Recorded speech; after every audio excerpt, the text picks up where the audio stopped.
کسی زمانے میں بغداد میں جنید نامی ایک پہلوان رہا کرتا تھا۔ پورے بغداد میں اس پہلوان کے مقابلے کا کوئی بھی نہیں تھا۔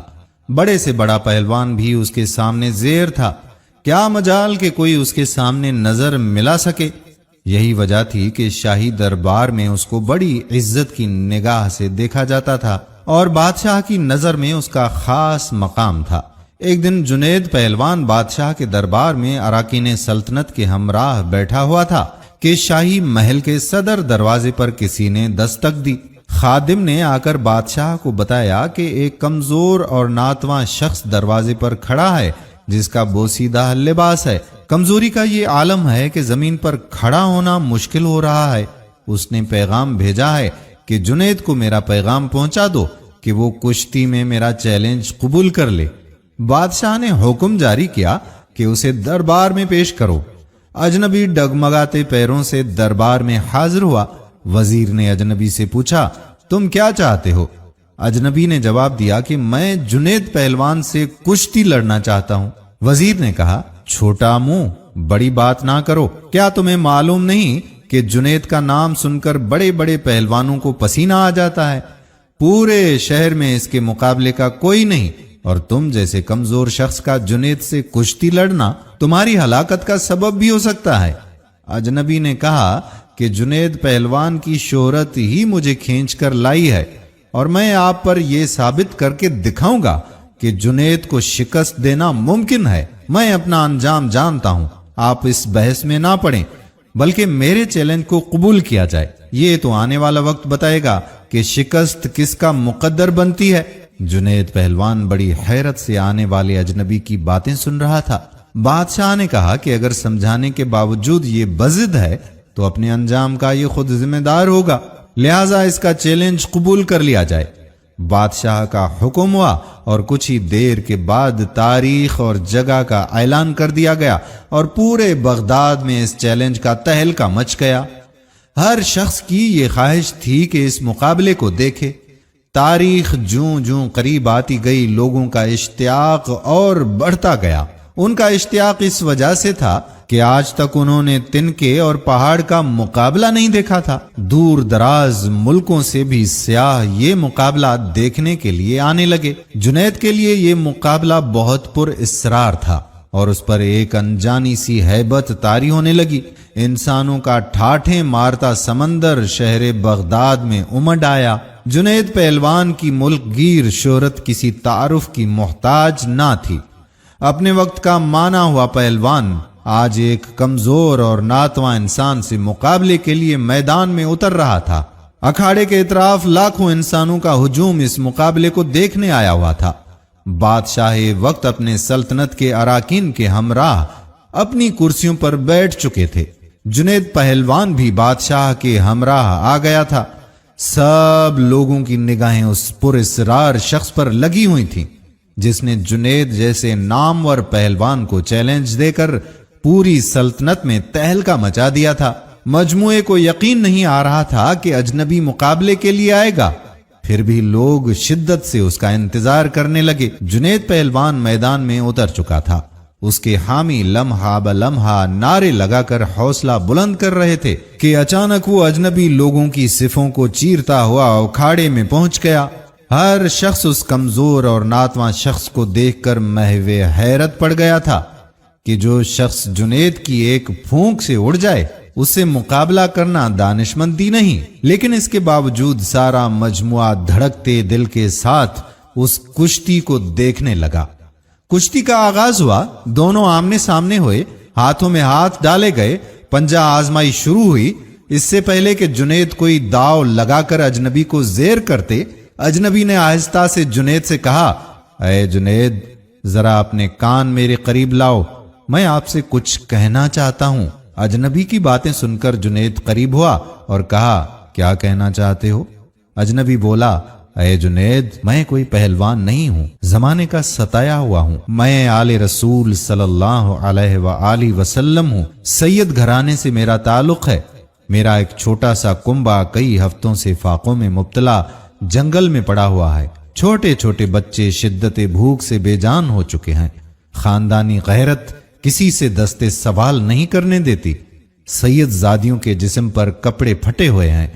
बड़ी मुश्किल से यहां तक पहुंचा हूं।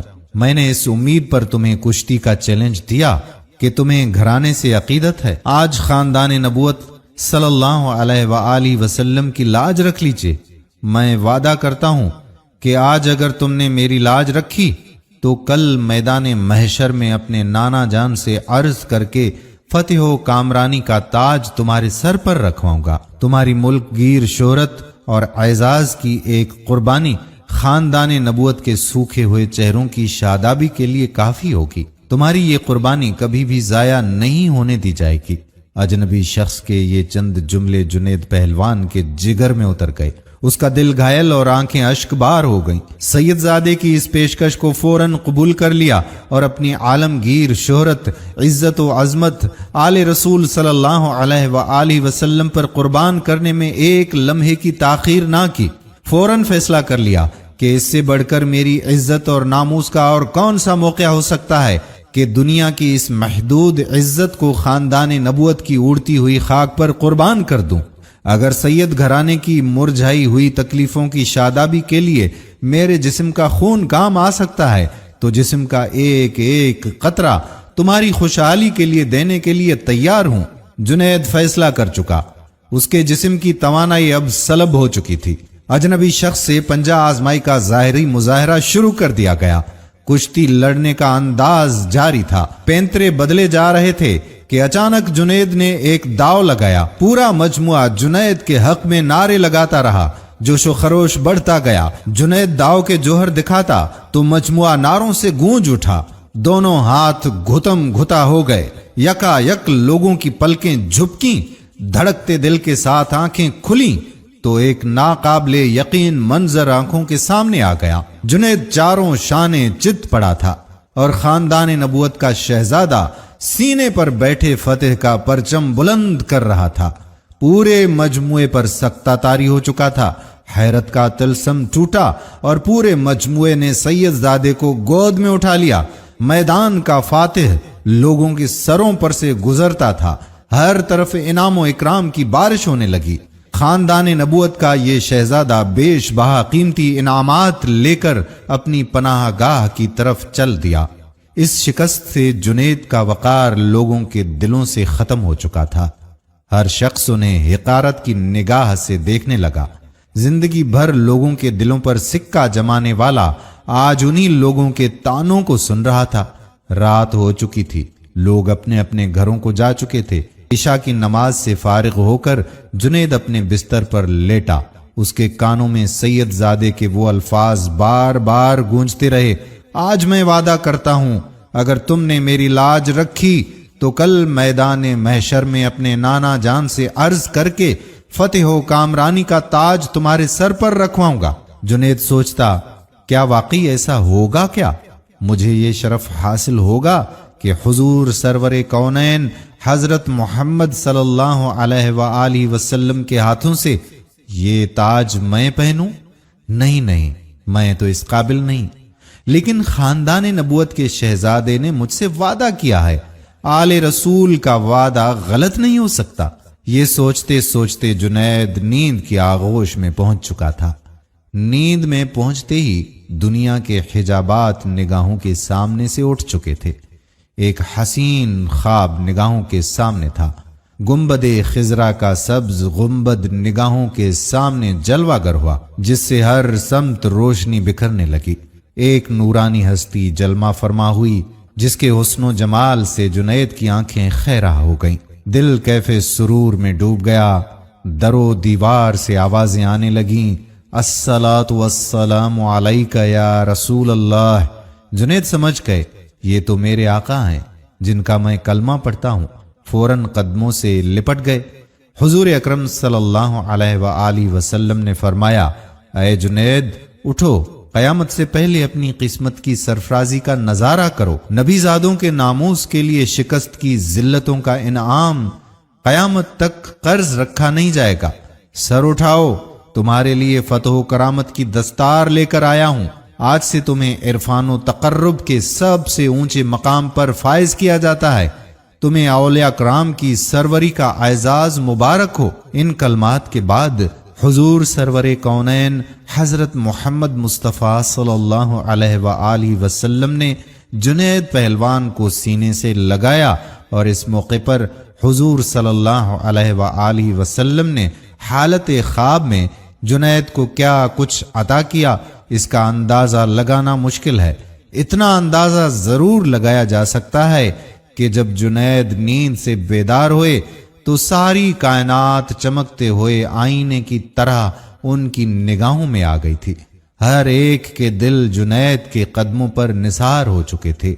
बादशाह वक्त ने अपना कीमती ताज सर से उतारकर उनके कदमों में रख दिया था। बगदाद का ये पहलवान आज सैयदना हजरत जुनैद बगदादी रहमतुल्लाह अलैह के नाम से सारे आलम में मशहूर हो चुका था। सारी कायनात के दिल उनके लिए झुक गए थे। सुबहान अल्लाह। दोस्तों, ये तारीखी वाकया अगर तफसील से मुलाहजा करना चाहें तो किताब जुल्फो इंजीर सुफ़ा नंबर 72 पढ़िए। ये तहरीर अबू मतीउल्लाह हनफी की थी जो आपकी खिदमत में पेश की गई। अगर वीडियो पसंद आई हो तो अपने दोस्तों के साथ इसे शेयर जरूर कर दें। आने वाली वीडियो तक अपने मेजबान कादिर बख्श कल्होड़ो को इजाजत दीजिए। अल्लाह हाफिज।